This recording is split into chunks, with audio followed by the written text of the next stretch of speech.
Okay, in this video we're going to be looking at this particular Seiko watch again. In the last video we did a review of it. In this video we're going to show how to increase and decrease the size of a Seiko watch bracelet. Let's go ahead, and I'd like to show you the size that's currently at is 7.5. Okay. So that's where it's at now. But let's say that your wrist is a little bit smaller. How can we make a real easy adjustment to that? We notice these three holes here. Inlet, here's a push button, and here's this other hole, but that's where this goes, so we're not concerned about that. And the holes are also here on the other side. And what they do is that they hold in a pin, a watch pin. The watch pin looks something like this. And we'll see it here in a minute when I take out the watch. These pins work on a very simple method. They work real simple. Let's go ahead and do this. These things collapse inward. They push inward.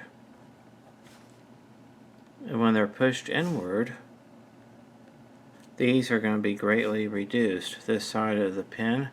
And then when they're reduced, then you can move it to any position you'd like. Let's go ahead and, by the way, forgive me, I'm using this tool. These cost about $10 on eBay. And the number of the tool is 6767 or 7767, and they cost about $10 from a US seller. And I do recommend that you buy from a US seller, that way they get to you quickly. There is one made by Barajon. I'm not sure if I'm pronouncing that right, but it's Swiss made, and from a US seller that's currently on eBay. That's just a bargain at only $20.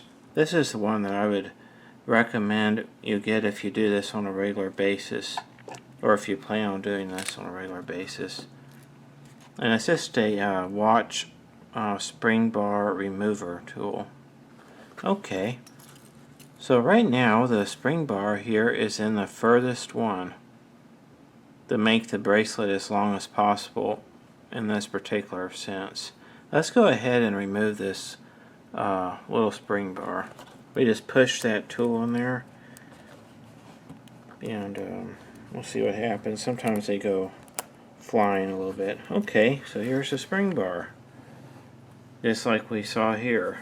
It's a real simple tool. And, you know, these things are simple, but boy, they work really well. They serve their purpose well. Then we put it back in there. Alright, now our ambition is to, instead of the spring bar being on the last hole, then we want to put it in the first hole to make the bracelet just a little bit tighter. So this might take me just a little while, so please be patient. Alright, I'm going to use this. This is a pre-owned watch, and I own it, so I'm not. Okay, there we go. Whoops. Yeah, that happens all the time, to me at least. There's probably some of you watching this that do this all the time, and you're a little bit more smooth at it.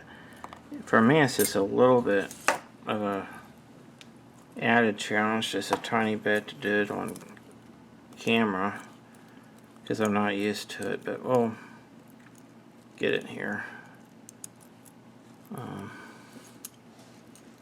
These things are kind of slippery stainless steel, aren't they? Okay.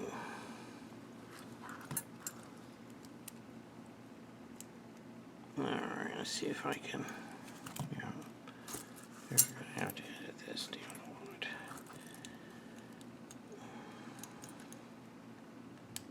a lot. Okay, so we got it there, I think. And then now, okay, let me see what I got here.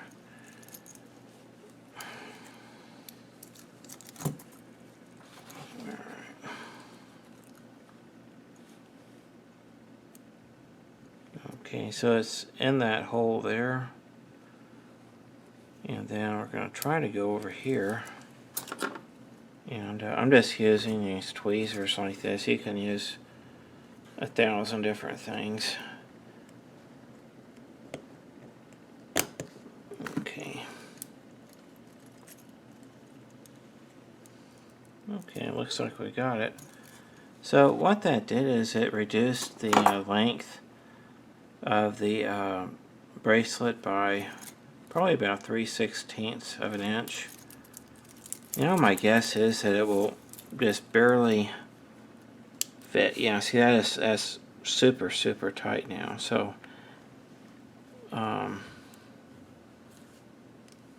anyway, so that's about it. So if your watch is a little bit loose, then all you have to do is move that pin. And conversely, if your watch is a little bit tight, you can move the pin out toward the end here. Now, if none of those adjustments are enough, what we're going to do in our next video is we're going to show how to add or to remove watch links, watch bracelet links. And so that'll be our next video, and I think you'll really enjoy it. Well, I hope this video was helpful. We don't have a whole lot of fancy lighting or camera, so we just do the best we can. And we have about 170 other watch videos on YouTube you may also enjoy. My wife and I are Christians, so therefore all of our videos are family friendly. We never use bad words or anything like that, so people of all ages can enjoy our videos. And well, anyway, I guess that's about it. Thank you for watching this video, and have a good night.